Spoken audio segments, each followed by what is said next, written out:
বিশেষ করে শহরের ওয়ার্ডের নেতৃবৃন্দ, জামাত, জাতীয় পার্টি, আরো যাদের সংগঠন আছে, তারা সম্মিলিতভাবে যদি কমিটি করা হয়, আমার মনে হয় তৃণমূল পর্যায় পর্যন্ত এই কাজটা আমরা পৌঁছায় দিতে পারবো।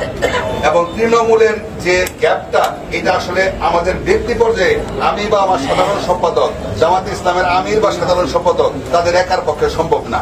এটা সম্মিলিতভাবে এই কাজটা আমাদের করতে হবে। আমাদের শেরপুরটা খুবই শান্তপ্রিয় ছিল। এখানে পাঁচটা তাজা প্রাণ ঝরে যাওয়ার পরে শেরপুরের পরিবেশটা নষ্ট হয়ে যায়। যদি এখানে আমাদের ছাত্র ছাত্রী ভাইয়েরা নিহত না হতেন, আমার বিশ্বাস এই শেরপুরের একটা ইটও ধ্বংস হইতো না, একটা ওয়ালও ধ্বংস হইতো না, মানুষ তো দূরের কথা।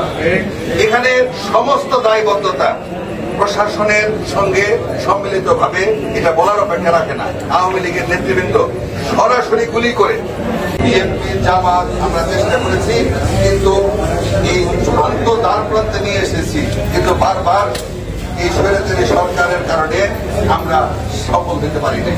কিন্তু ছাত্রদের অভিভাবকরা, এই শুধু ছাত্র না, এখানে বিএনপি, জামাত, জাতীয় পার্টি সকল দল আছে। শুধু তাই না, আমি যেটা লক্ষ্য করছি, এখানে আওয়ামী লীগের যারা সমর্থক, যারা নীরব আওয়ামী লীগার, যারা বঞ্চিত আওয়ামী লীগার, তারাও কিন্তু প্রত্যক্ষ পরোক্ষভাবে সরাসরি সহযোগিতা করছে। লক্ষ্য করছি, এটা অস্বীকার করার কোন সুযোগ নাই।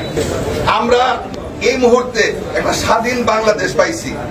আমরা শান্তিপূর্ণভাবে ঘুমানোর সুযোগ পাইছি, আমরা শান্তিপূর্ণভাবে বাড়িতে থাকার সুযোগ পাইছি। কিন্তু আমাদের চূড়ান্ত যে সফলতা, চূড়ান্ত যে আন্দোলনের এতদিন করলাম, আমরা কিন্তু ওই পর্যায়ে এখনো পৌঁছি নাই। এখন যে সময়টা চলতেছে, এই সময়টা আমাদের যতই কষ্ট থাকুক, আমাদের ধৈর্য সহকারে মোকাবেলা করতে হবে।